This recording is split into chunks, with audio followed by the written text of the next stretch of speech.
Yeah, generosity and service really was embodied by my father growing up. I remember always watching my dad as he poured his life and his heart out for people who were less fortunate, really even to the point of giving everything that he had to make sure that other people were well taken care of. So my father really showed me what it was like to be generous and to serve others. And I've really tried to embrace that in my own life as I see other people in need, to really think of them first and taking care of them, being generous towards them and serving others.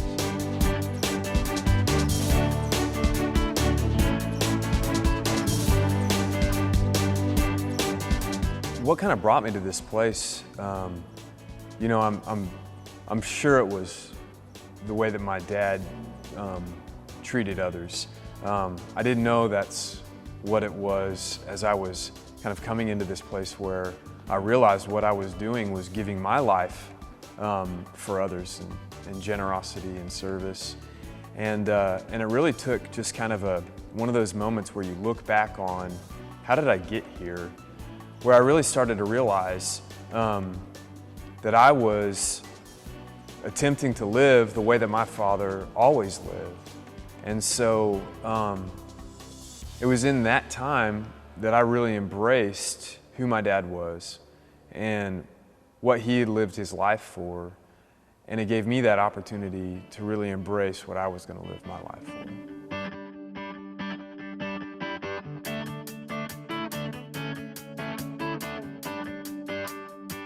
The process of growth into generosity and service, I think, really came once I recognized that there were a lot of things in life that I could do, but there were only a few things in life that I could leave behind for my family and for my kids.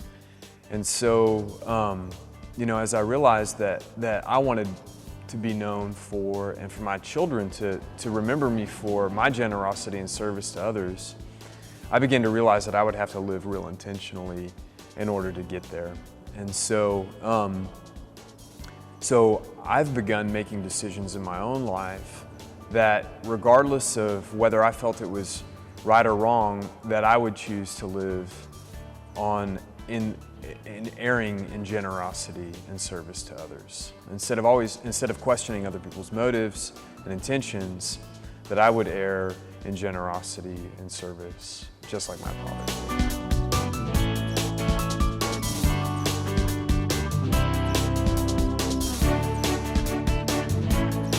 Well, I'm sure that the benefit and the reward is there. I definitely have chosen not to live for the benefit and the reward that I could see.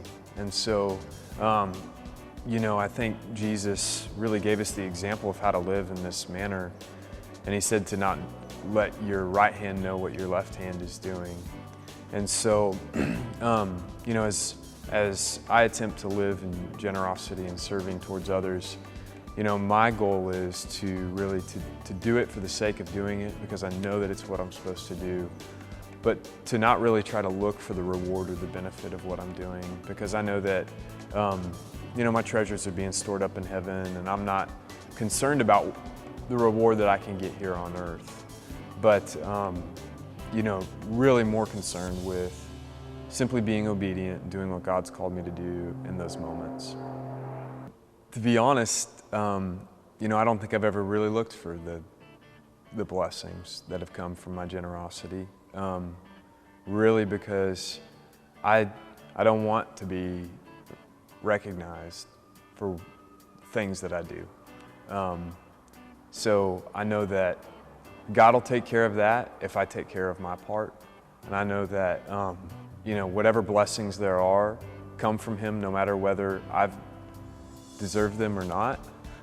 So, the blessing of being generous for me comes in the moment, not in what happens after the moment.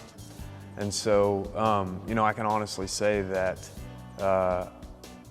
generosity and service for me is about being obedient to what God's called me to do.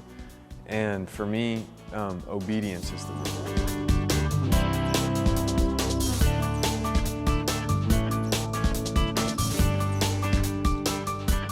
a lot of my life, I think that I've, like most people, have looked how I can get something out of a transaction. And, but I never really felt like that was sustaining or that really added value to my life, because once I received whatever it was that I wanted, there was always the need for more. So I'm not really exactly sure at what point in my life that the transition began to happen, but God really planted deep down in my heart that relationships and generosity and service weren't about extracting value from others, but that life was really about adding value to others. And I think most people live their lives bent on extracting value from a relationship.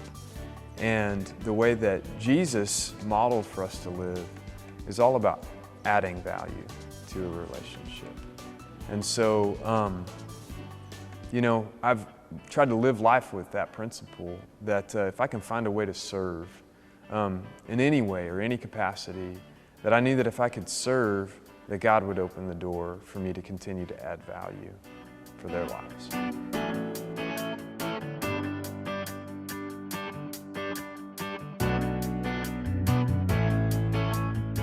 Well, I think obviously, in a lot of things in life, people want to have an equation that gets you to an outcome. And I don't know that always gets you to where you want to go. Obviously, we have to be disciplined in practices that lead us from one place to another. But I think one thing that I found more in my life is anytime something is hard for me to let go or a challenge for me to do, that's precisely the area that I need to be working in. One of my best friends, mentor, really the guy who showed me who Christ was, always lived by this principle that he didn't keep much. But if somebody came up to him and said, "I really like your coat," for instance, and his coat was his favorite thing, he'd be the first one to literally take the coat off of his back and hand it to the person who said that he liked his coat. And so I think, it's one of those things, time, talent, and treasure, where, for seasons of your life it may be different. For a season it may be harder to get rid of your treasure. And so that's probably where you should be focusing your efforts in getting rid of your treasure. For seasons it may be harder to get rid of your time. And so maybe for those seasons it would be to give more of yourself. And so, I think that God really works on us in those ways, and that we receive the most blessing, the most reward out of what we're doing when we're really giving out of what hurts.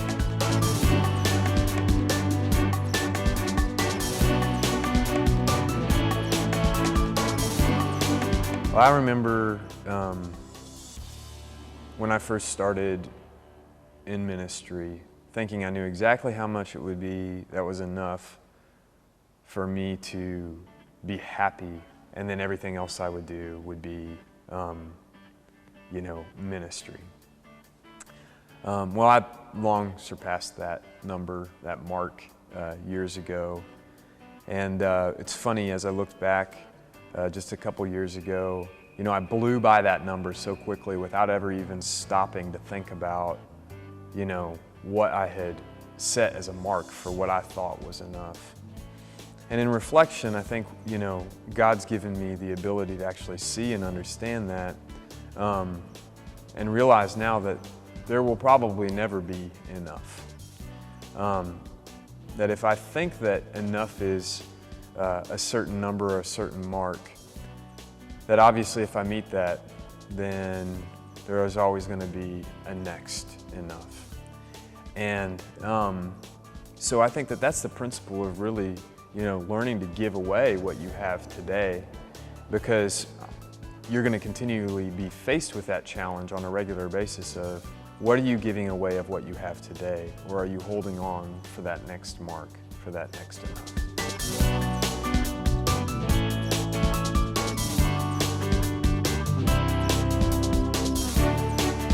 I think generosity and service matters to others because there's so many people who are living in a state of need, anxiety, unrest, that you may be the key to their locked door.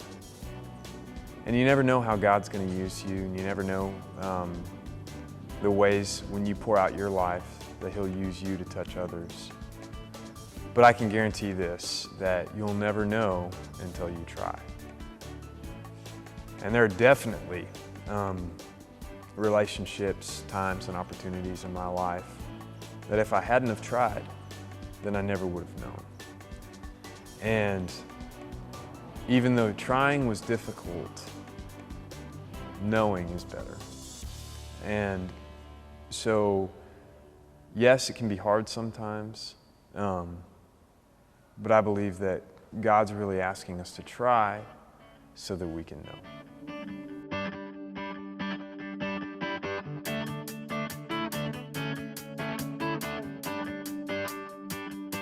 But I do think that probably like with every generation, there's always there's an opportunity for people to either rise up to the challenge that they're being called for, or to sink back and kind of go with whatever today's social norm is.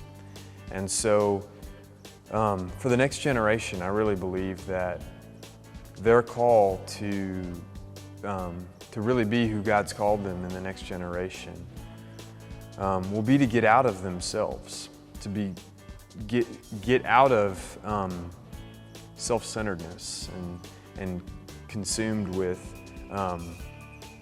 the things that keep them focused on their needs and wants, and to really begin to think about others' needs and wants.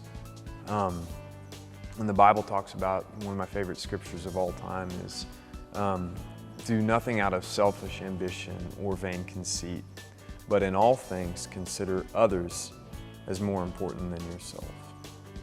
And I believe it's this scripture, that if every generation would live by, that we would really find ourselves in service to others and not just in service to ourselves.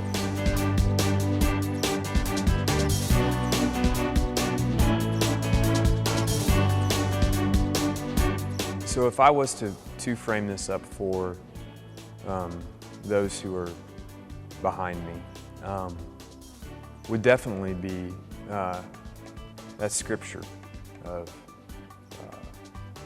do nothing out of selfish ambition or vain conceit, but in all things consider others as more important than yourself. Because I think that when we embrace what Christ is calling us to in that manner, that we really see that we are not the most important thing here. And if we're not the most important thing here, then that gives us the opportunity to live generously with whatever we have, with whatever little we have, or with whatever great we have.